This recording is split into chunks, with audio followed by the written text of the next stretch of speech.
네, 안산 단원을 김남국입니다. 도이치모터스 주가 조작 판결 선고가 나오기 전에 지난주 6일하고 7일에 김건희 여사에 대한 특검 찬성과 반대 여론조사를 했습니다. 이 여론조사 결과 66.4% 우리 국민들이 김건희 여사에 대한 특검을 해야 된다라고 찬성을 했습니다. 응답자 3명 중 2명이 해야 된다라는 것입니다. 판결 선고 이전에 우리 국민들의 법감정이 김건희 여사에 대한 수사 자체가 불공정했다라고 판단을 한 것이라고 생각이 됩니다. 법무부 장관님, 이 여론조사에 대해서 어떻게 생각하시나요?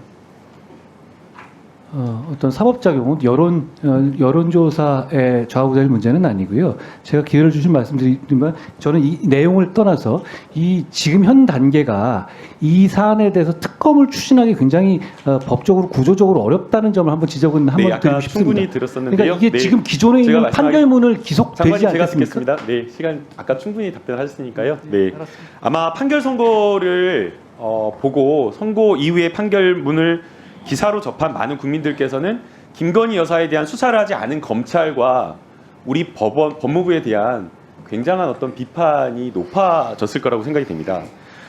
일부에서는 그냥 김건희 여사의 거래밖에 나오지 않았기 때문에 이게 무슨 혐의와 관련이냐라고 하지만 그렇지가 않습니다. 앞서 우리 박형수 의원님께서 말씀하신 것처럼 주포가 변경된 1차 주가 조작과 2차 주가 조작이 있었는데 주포 세력이 바뀌었는데도 불구하고 연속적으로 위탁된 이 주가 조작 거래에 사용된 계좌 거의 유일하게 최우순 씨와 김건희 명의 계좌가 거의 유일합니다. 또 거기에 대해서 윤석열 대통령 선거 기간에 2010년 5월 이후에는 관계를 끊었다라고 했는데 공소시효에 포함된 거래가 모두 다 포함되어 있습니다. 또 그냥 이것만 있는 것이 아닙니다. 2차 주가 조작을 했던 주포의 사무실에서 김건희 파일이라고 하는 엑셀 파일이 나왔습니다. 해당 파일에는 김건희 여사 명의의 계좌, 인출 내역, 잔고, 주식 수량 등이 표시되어 있었고 이게 그대로 김건희 여사 계좌와 일치했었습니다. 또 거기에 더해서 이 블랙펄 인베스트먼트에 김건희 여사 15억 대여해줬다라고 하고 있고요. 윤석열 대통령 선거 기간에 손해봤다라고 했다가 지적받으니까 반박 기사 나오니까 손해도 보기도 하고 또 이익도 본 것 같다라고 하면서 말을 슬그머니 바꿨습니다. 그런데 지금 뉴스타파 보도에 따르면 거의 김건희 여사가 10억 5천만 원 정도의 수익을 올렸다라는 그런 추정 보도도 있습니다.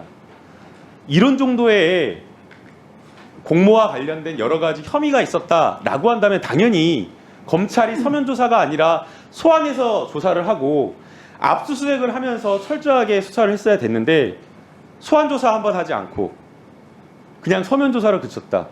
소환과 관련되어서는 그냥 협의에 그쳤다라고 하기 때문에 많은 국민들이 김건희 여사에 대해서 특검을 해야 된다라고 주장을 하는 겁니다.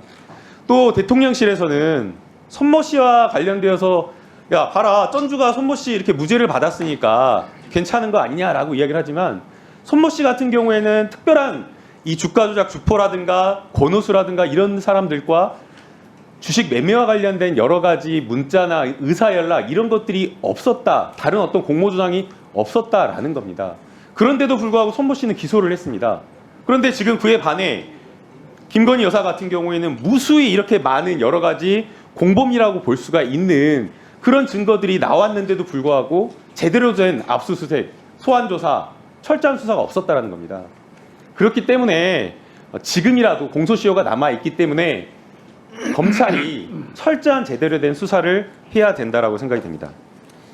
법무장관 어떻게 생각하시나요? 짧게 부탁드립니다. 아까 말씀드렸다시피 아니 그렇게 증거가 다 있었으면 왜 지난 당시에 기소 안 했을지 저도 약간 의문이 들고요. 그리고 말씀하신 내용들이 그 당시 다 있었던 내용 아닙니까? 그리고 거기에 관해서 제가 말씀드린 것처럼 1심 판결도 났기 때문에 검찰이 투명하게 결정할 거라고 생각합니다. 아까 제가 지적하고 싶었던 것은 어떠냐면 특검을 말씀하셨는데 지금 본범에서 범죄 혐의를 넓히는 방향의 수사를 하는 구조가 아니지 않습니까? 그러면 역시 1심에서 나온 거 그리고 2심으로 넘어가고 이 판결의 내용이 다 기속될 거란 말입니다. 이중 기소가 안 되니까 본범들에서. 그러면 특검으로 밝힐 수 있는 내용이라는 것이 대단히 어떻게 보면 그 가담 정도? 예를 들어서 말한 어떤 전주로서의 가담 정도 이런 정도 아니겠습니까? 그런데 게다가 전주로서 무죄가 나고 그럼 그랬을 경우에 그거는 특검으로서가 그게 효용이 있을지는 저는 좀 객관적으로 좀 의문이 들고요. 그런 차원에서 검찰에서 이번 1심 결과까지 감안해서 투명하고 공정하게 그 수사해서 판단할 거라고 생각합니다. 네. 제가 늘 계속 말씀드렸었죠. 예. 한동훈 본부장관님, 그 오늘 그 김학의 출국 금지 사건 무죄 선고 난 거 보고 받으셨나요? 제가 여기 나와 있어서 상세하게 보면 못 봤고 예. 그 보도가 난 걸 아까 잠깐 봤습니다. 예. 그 2019년 3월경에 별장 성접대 사건과 뇌물 혐의로 재수사를 앞두고 있었던 김학의 차관 출국 금지했다라고 하면서 그 과정에서 적법 절차를 지키지 않았다라고 하면서 기소되었던 이성윤 지검장, 법무부 간부, 청와대 비서관 등이 모두 무죄가 선고되었습니다. 그리고 일부 출국 금지 요청서를 작성했던 이규원 검사만 상급자의 허가를 받지 않고 작성했다라고 하면서 일부 유죄가 인정되어서 선고유예가 나왔습니다. 당시에 이 수사가 진행되었을 때도 많은 언론에서 긴급성과 정당성을 제대로 평가하지 않은 검찰의 무리한 수사이다. 본질을 완전히 호도하고 본말을 전도시킨 그러한 어떤 정치적인 수사다, 보복 수사다라는 평가가 많았습니다. 아니나 다를까 오늘 무죄 선고가 나온 다음에 이런 판결 제목이 이런 기사 제목이 있더라고요. 김학의 출국 금지 사건 전원 무죄, 보복 수사, 윤석열 검찰 완패. 저는 이런 사건을 볼 때마다 많은 국민들이 우리 검찰에 대한 신뢰를 잃는다라고 생각이 됩니다. 당시 검찰과 일부 보수 언론에서는 실체적 진실을 밝히는 것 못지않게 절차적 정의를 실천하는 것 중요하다라고 하면서 수사를 했는데요. 국민들은 그렇게 받아들이지 않는 겁니다. 만약에 검찰의 그러한 어떤 항변이 정말 진정성 있게 느껴지려면 애초에 김학의 사건이라든가 이런 사건을 제대로 했었어야 됩니다. 김학의 사건 2013년, 14년 1차 수사, 2차 수사 제대로 수사하지 않고 많은 여론이 있었는데도 불구하고 무혐의 처분했습니다. 당시 피해자 진술도 있었고 성범죄 동영상도 역시나 마찬가지로 명확하게 있었습니다. 그랬는데도 계좌 추적이나 통신조회 아주 기본적인 수사의 시작이라고 하는 압수수색조차 하지 않고 그냥 무혐의 처분을 한 겁니다. 성폭력 범죄 이러한 어떤 뇌물 범죄와 관련되어서는 제대로 수사해야 되는데 그런 수사는 하지 않고 오히려 이런 절차적인 부분에 있어서 수사를 해야겠다라고 하는 사람들의 일부 절차적 흠결을 침소봉대해가지고 보복하듯이 해서 수사를 하기 때문에 우리 국민들이 봤을 때는 신뢰를 하지 않는 겁니다. 이것만 있는 게 아닙니다. 고발사주 사건과 관련되어서 김우구원이 전달받아서 전달했다라고 하는 텔레그램과 녹취, 공익제보자의 생생한 진술까지 있는데 면담 보고서까지 조작했다라고 하면서 불기소 처분을 하는 겁니다. 그래서 내 식구는 확실하게 감싸고 내 식구를 수사한 사람들은 어떻게든 흠결을 잡아가지고 보복 수사를 하기 때문에 검찰의 저는 신뢰가 떨어진다라고 보고 이러한 어떤 검찰의 정치수사, 보복 수사에 대해서 저는 법무부 장관으로서 사과를 해야 되지 않나라는 생각이 듭니다. 이상입니다. 네. 그 사안은 항소심에서 계속 에서 진실이 규명될 것이고요. 이거 참고로 말씀드리면 윤석열 검찰 완패라고 말씀하셨는데 그 기소할 당시에 윤석열 당시 총장은 총장에서 물러난 이후였습니다. 김혁 의원님 질의해 주시기 바랍니다. 네, 한동훈 장관님, 저부터 좀 차분하게 질문을 드리겠습니다. 장관님께서도 좀 차분하게 답변을 주시면 고맙겠습니다. 그럼 좋겠습니다. 네. 오후 질의 때 말씀하신 서면조사, 소환조사 가운데에서 좀 개념 정리가 우리 이걸 바라보시는 일반 국민들을 위해서 개념 정리가 필요하다고 생각되는데 소환 협의가 있고요. 그리고 출석 요구가 있습니다. 그래서 변호사와 소환 협의는 했지만 법령상의 출석 요구 이건 소환장을 발부한다든지 뭔가 이 절차가 있어야 되기 때문에 출석 요구는 하지 않았다 이렇게 거기까지 이르진 않았다라는 보고를 제가 받은 거고요. 네. 네. 그러면 그게 하나만 더 여쭤볼게요. 그 검찰 사건 사무규칙 여기에 보면 피의자 등의 출석 요구라고 하는 게 있던데 거기에 그 출석 요구 통지부 여기에 기록이 되어 있는지 확인을 해볼 수 있을까요? 수사가 진행 중인 사건에 대해서 그런 정도 내용은 저도 확인이 안 되고 있고요. 네, 알겠습니다. 예, 그렇지 않습니까? 네.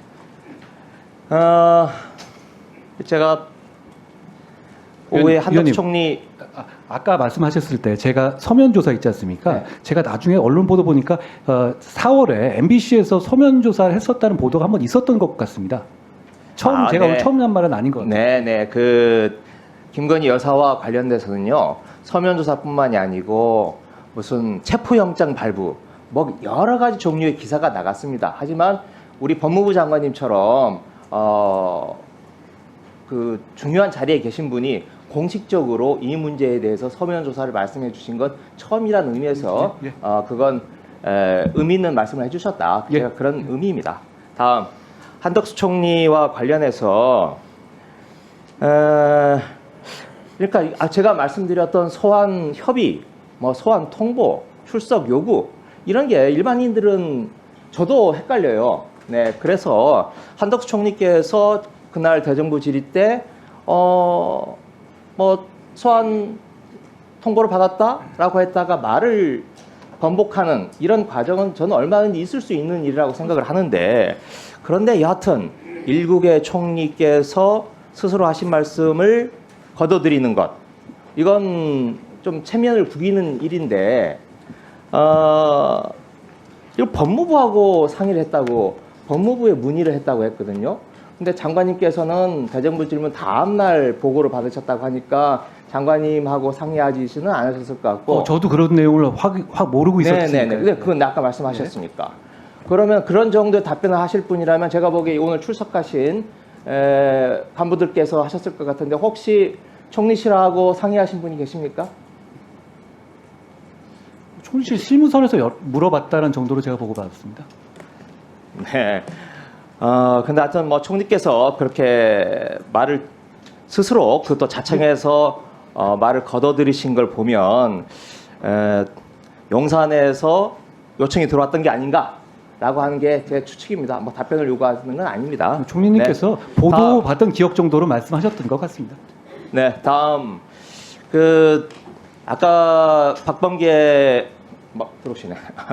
박범계 추미애 시절에 탈탈 털었다라고 말씀을 하시는데 이 서면 조사라고 하는 게 어찌 보면 소환을 협의를 하다가 안 돼서 그 다음에 이제 서면 조사를 한 건데 이건 탈탈 털기보다는 살살 봐준 거 아닌가라는 생각이 듭니다. 지금 우리 민주당의 이재명 대표하고도 비교를 해볼 수 있는데 이재명 대표 지금 3번째 가서 소환해서 조사를 받으셨어요. 그런데 거기에 대해서 서면 진술서로 가름한다고 이야기를 한 것 가지고 지금 검찰이 뭔가 불만을 드러내고 이게 진술을 거부한 거다. 이렇게 평가를 내리는데 이거하고 그러니까 직접 나가서 서면 진술서를 제출한 거하고 김건희 여사는 나가지는 않은 거잖아요.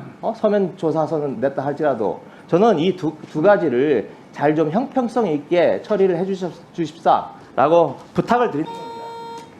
마지막으로 지금 저 하나만 말씀드리겠습니다. 김도우 위원장님께서 왜 서면 조사까지 다 하고도 기소를 못했는지 공개적으로 설명해달라고 법무부 장관님께 요청을 드렸는데 저 진짜 두 손 들어 저도 생각을 합니다.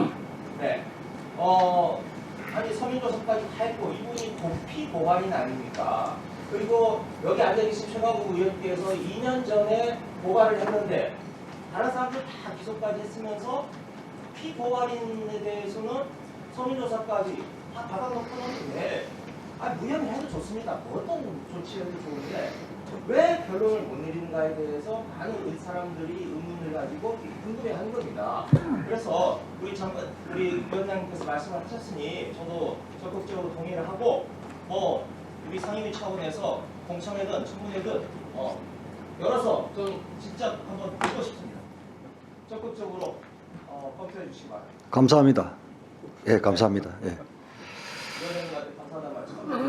네, 김의겸 위원님 정말 감사합니다. 예. 저 이종석 국방부 장관님 하루 종일 고생하시는데 질문 하나 드리겠습니다.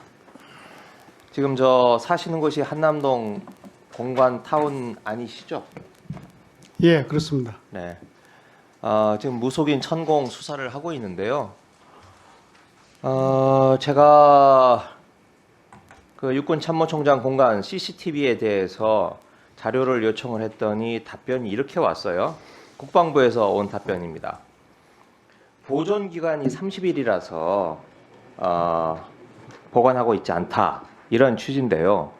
이건 일반 개인정보보호법에 해당되는 것 같은데 그 공관타운에 지금 산부 요인을 비롯해서 우리나라 그야말로 제일 중요하신 분들이 있는 곳인데 그런 곳에 CCTV도 30일이면 그냥 삭제가 돼버리는 게 그게 이번 사건과 관계없이 이게 합당한가요? 예, 30일이 지나면은 정확히 30일은 아니지만 30일 전후가 지나면은 덮어쓰기 때문에 자동으로 삭제되는 그런 효과가 있다는 의미입니다. 나중에라도 이게 어딘가 구멍이 뚫려 이게 나중에라도 30일이 지난 이후에 발견됐을 때 그 뭐 사고 약방문이겠지만 그래도 대처를 마련하기 위해서는 이 사건과 관계없이 이건 아닌 것 같다라는 생각이 듭니다. 한번 좀 검토를 해주시고요. 그런데 이 부분은 수사가 진행 중이기 때문에 네, 알겠습니다. 수사로 밝혀질 것으로 봅니다. 용산 공관천에 그 공관타운에 들어가려면 철쭉제문을 지나가고 거기에 차량이나 사람에 대한 출입 기록이 남지 않습니까? 그래서 제가 이것도 요청을 했더니 지금 뭐 국방부에서는 대통령 경호처 지금 관련이다라고 하면서 그냥 핑퐁을 해버리고 말아요. 그런데 지금 논란이 되고 있는 그 문제에 대해서 이건 뭐 기록이 남아 있을 거 아닙니까? 서면이든 뭐 어떤 형태로든 저 경호처와 협의하에서 공개하실 의향은 없으십니까? 그 부분이 그 총장 공관 단독으로는 기록을 남기지 않도록 되어 있고요. 통합에서 위병소 들어갈 때 기록은 남기고 있지만은 그것은 3월 말 이후에는 다 통합 관리하다가 지금은 경호처로 이관된 네, 상태입니다. 알겠습니다. 예. 유병호 총장님, 간단하게 시간이 없으니까 여쭤보겠습니다. 아까 민간 기업에 대해서는 직무감찰 대상이 아니기 때문에 직무 관련성이 없다라고 말씀을 하셨는데 가지고 있는 주식 중에서 삼성이라든지 두산 이런 국내 주식은 다 처분을 하시면서도 아티바, 저 듀셀바이오 이런 녹십자 관련 아티바는 외국사라서 해당 사항 없습니다. 그래서 이 녹십자 관련 지분을 가지고 있는 거 아닙니까? 아닙니다. 그게 미국인 회사라서 제가 미국에는 영향력을 못 끼칩니다. 그래도 두셀바이오는 스탁 옵션입니다. 여기에 주식회사 신탁심사위원 직무 관련성 인정된다라고 해서 지금 심사 청구 중 아닙니까? 행정소송 집행정지 가처분이 인용돼 있습니다. 저는 알고 있지만 그 가치는 인정됐다고 해서 직무 관련성이 없다라고 판정이 난 건 아니지 않습니까? 위원회에서 뭐 잘못 판단했을 수도 있습니다. 다른 건 팔면서 이걸 팔지 않는 이유가 뭐냐 이거예요. 직무 관련성이 일단 없다고 저희가 생각했고요. 그리고 아까 말씀드린 바와 같이 저희 집 사람이 그 평생 열심히 일해서 공로주 비슷하게 치러간 겁니다. 오래된 겁니다. 제가 기여한 건 없고 마이너스로 기여는 했는지 모르겠습니다.